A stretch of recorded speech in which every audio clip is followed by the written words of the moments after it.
재무설계 종합자산관리사 재무설계 인증되는 사람입니다. 그러니까 그냥 대충 하는 게 아니고 인증을 받은 사람이라 정확한 데이터를 가지고 하는 거고요. 먼저 저희가 갖고 있는 프로그램이 이렇게 7가지예요. 그러니까 이제 재무설계는 사실 그 가족이 좀 있고 이렇게 좀 구성되는 경우가 좀 쉬운데 젊은 친구들도 해야 되는 재무설계가 있어요. 그게 뭐냐면 바로 연쇄설계입니다. 지금 어떤 부분 먼저 해볼까요? 연세가 나이가 어떻게 되시죠? 만 20세. 빠른 세기라서. 아니면 21세로 해주세요. 22세. 22세. 은퇴 나이는 어느 정도로 예상하세요? 일을 그만두는 시점. 아주 중요합니다. 이게 아주 중요해요. 언제까지 일하겠다? 한 50세까지 일하겠다?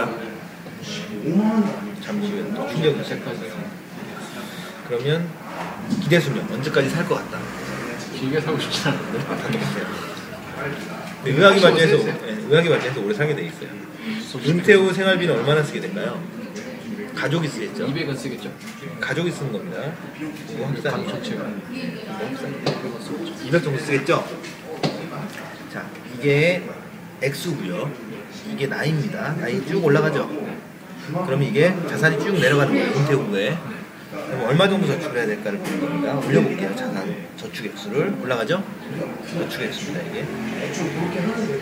이게 마이너스 없이 가려면 대략 162만원씩 저축하셔야 됩니다. 매달? 매달 162만원씩. 뭘로? 은퇴만을 위해서. 은퇴 무려 160만원 준비하셔야 됩니다. 어떻게 좀 충분하십니까? 너무 많은데요? 그러면 뭐 어떻게 생각하세요? 얼마 정도 가능하다고 생각하세요? 쥐어짜고 쥐어짜면 쥐어짜도 한 6, 70만원? 70만원 60만원도 안 될 것 같은데. 70만원 그거 짜서 6, 70만원 지금부터 계속 저축하는 겁니다. 멈추지 않고 은퇴를 좀 은퇴할 때까지 70만원 은퇴할 때까지 아무것도 안 하고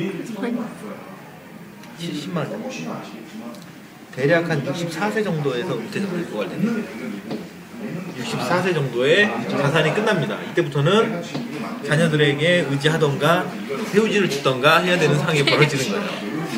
충격적이죠? 네, 이게 지금 현 상황이에요. 이걸 일단 잠깐 하고요.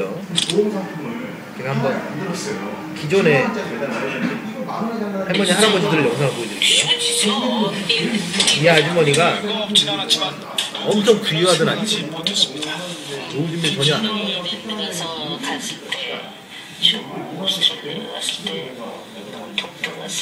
세계 일주를 하시면서 즐겁게 하셨어요. 이분이 하는 말을 들어보세요. 나가면은 노후 대책이라는 불을 켜놓고 그것만 봐라. 내가 저거를 갖기 위해서는 노후 대책을 위해서 젊어서 일을 해야 된다. 자녀를 위해서가 아닌 그때는 그때야말로 누구의 엄마도 누구의 와이프도 아닌 내 나를 위해서 늙은 초라하고 누추한 나이가 내가 아니라 그래도 먹고 싶은 건 먹을 수 있는 정도의 노인네, 다 먹을 수 있는 정도의 노인네가 되지 않겠냐. 그게 지금은 뼈아프게 느껴지지 못할 거예요. 근데 그건 반드시 오는 거거든. 반드시 오는 거예요. 근데 난 이렇게 도적처럼 빨리 찾아올 줄 몰랐어. 난 이렇게 빨리 노후라는 것이 이렇게 빨리 찾아올 줄 몰랐어요. 이분이 되게 잘 사시던 분이잖아요. 근데 이분은 노후에 대해서 전혀 생각을 안 한 거예요. 그러니까 막상 노후가 되고 나니까 충격 그 자체로 돌아온 겁니다. 그리고 이런 분들이 태반이시고 지금은 이 액수가 커 보일지 모르지만 아무 생각 없이 가다가는 이렇게 되는 거예요. 제가 이 70만 원으로 답을 좀 내드리려고 하는데 준비가 됐습니까?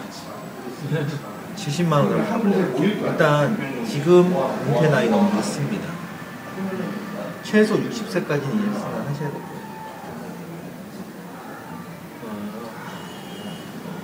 60세까지 저축하셔야 되거든요. 자, 어때요? 조금 답이 나오죠 이제? 70만원씩 60세까지 일하시고 38년 동안 저축하시면 기본적으로 해결 하시고. 요거 어떻게 가능하세요?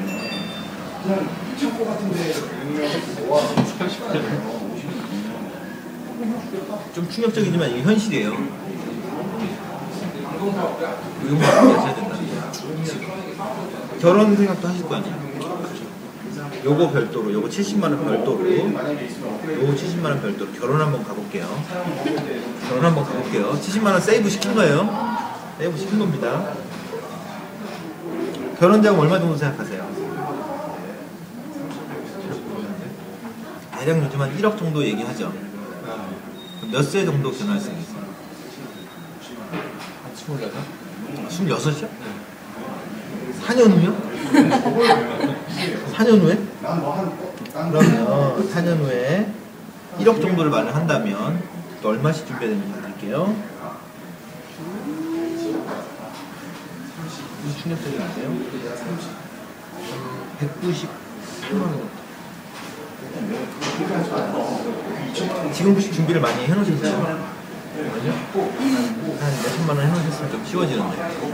몇십만 원이요? 몇천만원. 몇천만 원. 집이요? 아, 집 있어요? 본인 집이세요? 네, 제 이름으로. 아, 그래요? 부모님이. 그럼 집 빠지면 여기서 쭉 빠져두겠네요, 그러면. 집 빼고 나면 한 2, 3천밖에 안 들어요. 3천 정도 들겠네요. 그러면 결혼자금은 한 60만원 정도. 59만원 정도. 결혼자금으로 준비하셔야 되는 게. 이 정도는 가능하시죠? 이렇게 두 개나요? 아니, 아직 시작도 안 했는데요, 그래서. 따로따로지? 따로따로죠. 결혼자금은 한 60 정도 가능하시네요. 가능하시잖아요. 왜 그러세요? 이거보다 잘 나요. 현실에 대해서 얘기를 해드리는 거예요. 지금 이게 지금 현재 상황이잖아요. 혹시 대출은 안 받으셨죠? 대출 보세요. 이제 결혼하실 거잖아요. 이런 건 생각 안 해보셨죠? 아이는 몇 정도?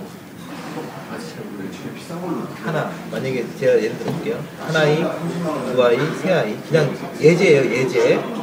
세 아이다. 세 아이다. 얼마 정도 저축해야 될까? 예제입니다, 그냥. 자녀 학자금만 한 아이? 세 아이. 세 아이? 한 아이는 좀 만만해요. 한 아이는 좀 만만합니다. 야, 한 아이다. 한 아이다. 그러면 쭉 내려가죠. 한 아이인 경우에는 아이당 한 25만 원씩 보시면 돼요. 한 아이당 25만 원 정도 저축하시는 분. 학자금 정도. 이게 현실이에요. 가능하시죠? 이미 넣었는데? 한도가. 여기 이제 한 아이당 25만 원. 25만 원씩 저축하셔야 된다. 태어나는 순간부터 이렇게 됩니다. 지금 데이터가 이게 이렇게 저축을 하셔야 되는 상황이에요. 그런 걸 좀 체크해 드리는 거고, 그리고 이제 투자 설계 프로그램이 뭐냐면, 만약에 내가 저축을 하는데 뭐 결혼자금 같은 경우에는 4년 후라고 그랬잖아요. 4년 후니까 이거를 한 4년으로 넣게 되면 은행 적금 같은 경우에는 한 4% 정도라고 봤을 때, 꽤 높게 본 거죠. 4%면 4% 정도라고 봤을 때 한 4년 후에 100만 원 저축한다면 한 5,100만 원 정도가 돼요. 5,100만 원 정도. 근데 만약에 이거를 펀드로 한다 그러면 펀드는 후치기 때문에 후치로 갑니다. 후치로 가서 수익률이 좀 높아요. 그래서 펀드로 가게 되면 한 9,300 정도를 예상해 볼 수 있고, 그렇게 될 경우에 어느 쪽이 더 유리한가를 볼 수 있는 거예요. 어느 쪽이 더 유리해 보입니까? 딱 봤을 때. 그죠? 펀드가 더 유리하죠. 4년 정도는 펀드가 더 유리한 겁니다. 근데 만약에 노후주금 같은 경우에는 30년 넘어가잖아요. 30년 넘어가니까 만약에 예를 들어서 10년 저축하고 30년에서 20년 정도 거치한다. 거치하겠다. 20년 정도. 30년 후니까 100만 원씩 저축한다고. 펀드로 보면 8억 정도. 펀드로 보면. 은행으로 보면 3억 2천 정도. 은행으로 보면. 그리고 만약에 보험상품. 그러니까 저축성 보험 상품이다. 만약에 잘못됐나? 데이터 잘못됐어요. 다시 볼게요. 저축성 상품이다. 저축성 보험 상품은 7억 정도. 그리고 수수료. 펀드 상품은 4억 4천 정도. 은행 상품은 3억 2천 정도 하네요. 그러면 30년 정도 저축한다고 그러면 어떤 게 제일 유리해요? 보험 상품이 제일 유리하죠. 어떤 식으로 이제 플랜을 짜야 되는지 아시겠죠? 내가 몇 년 후를 바라보고 저축을 하냐에 따라서 어떤 것이 유리한지 나오는 거예요.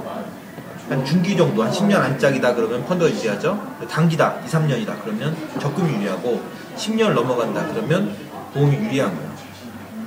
근데 보험은 특이한 게 있어요. 뭐가 있냐면 보험은 다른 상품과 다르게 보시면 100만원씩 투입이잖아요. 일반적으로는 100만원 저축하면 100만원 투입 다 돼요. 근데 보험 상품은 연봉리 비과세로 들어가게 되면 전액이 다 투입되는 게 아니고요. 이런 식으로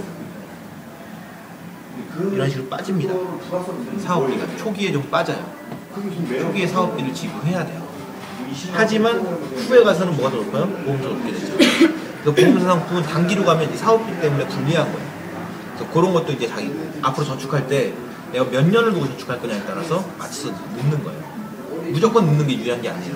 시기를 맞춰서 넣는 거죠. 그런 것들을 받으는 역할을 하는 게 이제 재무설계사의 일이에요. 그래서 그렇게 해서 7가지를 보시니까 좀 어때요? 느낌이? 다시 한번 겁을 다시 한번 다시 한번 보여드릴까? 삶이 막막해집니까? 네. 장사나 했다. 이거 충격적입니까? 네. 몸을 쌓여놔야지. 이게 지금부터라도 준비를 하면 가능성이 있어요. 근데 지금부터라도 준비를 안 하면 끔찍한 거예요. 예를 들어서 아까 22세로가 다시 갔어. 방법이 되게 많아요. 60세 은퇴한다고 할 경우에 저축 액수를 만약에 많이 하지 않고 한 30만원씩 한다. 그러면 해결이 안 되잖아요. 근데 어떻게 하면 되냐면 매년 증액을 하는 거예요. 증액을 하는 거죠. 한 8%씩 증액을 하는 거예요. 예를 들어서 8%씩 증액이라는 건 이제 조금씩 더 저축하는 거예요. 매년 그렇죠. 조금씩 더 저축을 하면 해결 방법이 될 수도 있는 거예요. 지금 당장은 힘들지만 조금 더 저축하는 거예요. 그런 방법 쓸 수가 있고요. 또는 지금 어렵다고 그러면 저축을 좀 궁극적으로 하는 거죠. 수익률 좀 높게. 그래서 좀 궁극적으로 궁극적인 투자를 해서 다른 방법. 예를 들면 뭐 주식형 보험에도 주식형이 있거든요. 변액보험 같은 게 있어요. 그럼 그런 상품에다 투자를 하면 수익률이 높거든요. 그런 식으로 해서 커버하는 방법이 있어요. 그러니까 가만히 있는 것이 잘못된 것이지 준비만 한다고 그러면 방법은 있다. 근데 아무것도 준비하고 있지 않다면 방법이 없어요. 그죠? 수익률 100만 높여도 소용없고요. 은퇴 늦게 하든 짧게 하든 어차피 소용이 없다는 거예요. 지금부터 준비하는 게 중요하다는 거예요. 빨리 준비하는 게 중요해요. 이렇게 얘기를 하는 거예요. 이거를 저희가 지금 이 프로그램을 설계사들한테 납품을 하고 있어요. 그러니까 보험 설계사나 뭐 NP나 이런 분들이 이 프로그램을 가지고 설명을 하는 쪽으로 이쪽으로 하는 거예요. 어떠세요? 보험 판매원이 와서 얘기하는 것과 이런 프로그램 갖고 얘기하는 거 어떤 차이가 있는 것 같아요? 이게 딱 눈에 보이니까 훨씬 더 이해가 잘 돼요. 이해가 잘 돼요? 눈을 모아야 된다는 생각이 그런 확 느낌이 와요? 네. 그러니까 원래는 저희 매장에 자주 와요. 막 자주 와요. 보험하라고 네, 보험하라고 핸드폰 막 두세 개 팔아준다고 막 그런 사람이 오는데 그런 거는 그냥 뭐 거의 막내들한테 하라 그러거든요. 그냥 밀어붙이는 네, 막내들한테 이렇게 두세 개씩 이렇게 두세 명한테 하라고 하는데 이렇게 들고 오시면 다 할 것 같은데 들고 오면 거의 다 하겠는데 눈에 보이. 정말로? 그죠? 네. 뭐 하세요. 왜 안 하셨어요 지금까지? 은퇴님이 안 하신다면서요 지금? 조금씩만 모으고 있어요. 조금씩 한 10만 원 정도? 한 30만 원 정도. 많이 하시네. 그럼 30만 원씩 하시는 건 어떤 상품이냐고? CMA, 또 CMA인가 그거. CMA는 단기 상품이에요. 네, 그걸로 저축 그 결혼 자금 정도로는 맞아요. 이쪽으로는 맞아요. 이쪽으로. 노후로는 안 맞죠. 이거는 CMA로도 충분해요. CMA로 가셔도 충분해요. 근데 이제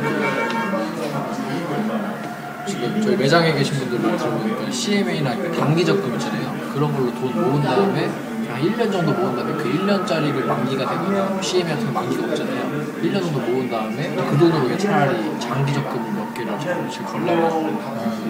예를 들면 1년짜리가 했으면 그 만기 되면은 그 돈으로 그냥 1년짜리에다 계속 넣으면 되니까. 그렇죠. 그래서 1년짜리로 3년을 이렇게 돌려고 이렇게 해서. 그래서 제가 아까 이걸 보여드린 거예요. 짧은 기간은 적금 유리한 게 맞는데 길게 보면 어때요? 보험 상품도 유리하죠. 근데 문제는 뭐냐면 여기 지금 봐봐요. 아이당 25만 원 잡았죠. 그럼 만약에 두 아이라고 예를 들어서 해볼게요. 두 아이다. 그럼 50만 원 정도가 학자금으로만 나가겠죠.